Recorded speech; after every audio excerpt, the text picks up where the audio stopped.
The Chargers Yeah. traveling all the way from LA to New England to play against the New England Patriots, who took it down to the wire with the Buffalo Bills. The game was a lot closer than I It think a lot of was. people, myself included, thought that it was going to be. What's your matchup that matters here, Carmen? I'm really excited to watch Lad McConkey and Christian Gonzalez kind of go. I'm assuming that that's who they're going to put on Lad McConkey, given that that Mm-hmm. has been the guy for Justin Herbert as far as pass catchers go. Um, Christian Gonzalez is allowing the 11th lowest NFL passer rating among corners, and he has just two missed tackles, seventh most forced incompletions with 13 among qualified corners. Ladd, though, on the other hand, eighth most explosive catches with 29 among qualified receivers, and he doesn't even have 100 targets, Trev. He has 94 targets this year. So to have 29 explosive catches on just 94 targets, that to me is incredible. And Justin Herbert has 116.7 passer rating when he targets Ladd. So that's public enemy number one when it comes to I think this offense. They sounds like they could get J.K. Dobbins back. He's my They plus factor in this one because he is the yeah. highest rushing grade of any of the backs that they have had. He's got by far the most missed tackles forced per attempt. I mean that percentage is higher. He's got by far the most explosive runs. So like that's my big plus factor in this game is like if they get him back, it truly elevates the offense. He is by Sure. far the best option and most effective option that they have had out of the backfield this year. Yeah, so that like if that ends up happening, I think that balances things out a little bit more. But in the meantime, Lad McConkey has just been such a constant for Justin Herbert over the last, especially like I want to say month and a half. It's just he's really come on, and it's really good to see. He's great. He's a great guy. I've been rooting for him since Georgia. So that's what I think. Not only the matchup that matters, but just one that I think is going to be really fun because it is Christian Gonzalez is by far and away the strength of this Patriots defense, Mm-hmm. and to see them kind of go against each other is going to be really fun. Yeah. In run defense, well, I guess in coverage as well. You are right. Christian Gonzalez is definitely like the matchup player for sure. Marte Mapu, their safety, had a really good game last week. And I'm wondering if he can kind of string it together here, continue that impact. He's sort of that hybrid second level defender, plays with the linebackers, plays with the safeties. He played really well last week. So, you know, how him and Christian Gonzalez and that defense in general plays against those wide receivers, specifically Lad McConkey, how they can slow him down there. But then J.K. Dobbins, too, my plus factor of what I mentioned. On the other side of things, you know, the Patriots were able to keep it close, like I said, with the Bills. And honestly, if not for three straight turnover drives to start the second half, maybe they go into Buffalo and win that game, which is crazy.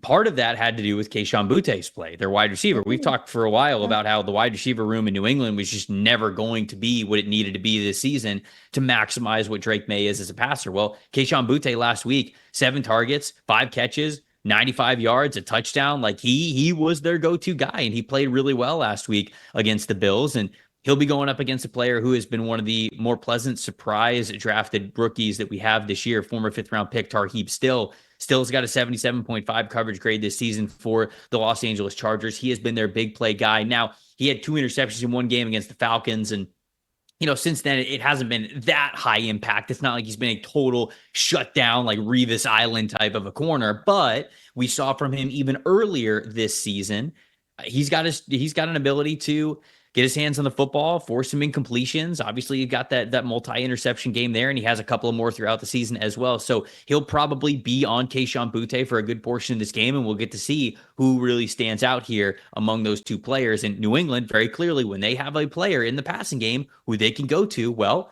they can move the ball decently well, they can score pretty quickly, and man, it's why when I do mock drafts, it's so hard for me to not give them either Travis Hunter to be part of a wide receiver group for them there or Tetairoa McMillan from Arizona. Like those two guys could be unbelievable for this Patriots team next year. And I think that just the flashes of what we've seen from Kayshon Boutte hint at, all right, when you get an alpha wide receiver, Drake Maye is going to be ready to really increase that passing output for this team. What about you as a plus factor here? What do you got?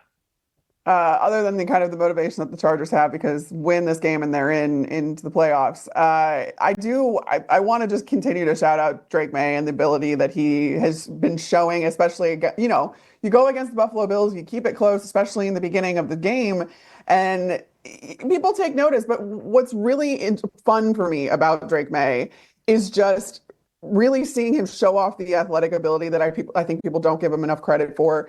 And then the recognition too, the processing power that he has to recognize certain coverages, certain blitzes, all of that kind of stuff, and then change the play, use his athleticism, throw off platform, be out of rhythm, go against his momentum, pick up these chunk plays. It's so incredibly impressive for a rookie, and especially a rookie that's operating behind a subpar offensive line with, some of you talk about guys like Kayshon Boutte, but there's not a whole lot that Drake Maye has to work with on this offense, and he's developing at a tremendous rate regardless. He's also taken on such a wonderful leadership role. I think today he just did a press conference with Hunter Henry, and like he's looking at Hunter Henry in the photo I saw online, just like a proud dad. And I'm like, Drake, you're 22, like you're young, dude. And so it's so wonderful to see that blossom, because Drake Maye was one of my favorites kind of coming out of this draft, and I had so much faith that he was going to be so good, given his sneaky athletic ability and just the processing that we saw even at North Carolina. The way that he could kind of think through things on the fly and make things happen with his athleticism. I can't talk today. So yeah, I think it's Drake Maye, just to see what he can do against this Chargers defense that I got a little bit exposed against the Buccaneers a couple weeks ago, but still obviously a very, very good unit. And could Drake Maye kind of spoil things or make things harder for the Chargers? And I think he could. Thanks for watching, everybody. Make sure you like and subscribe the video. And if you don't have a PFF Plus subscription, you can get one to see all the premium stats that we talked about here on the show, plus the expert betting and fantasy advice over at subscribe.pff.com. The description is also right below. So if you are not a PFF Plus subscriber, you become one today.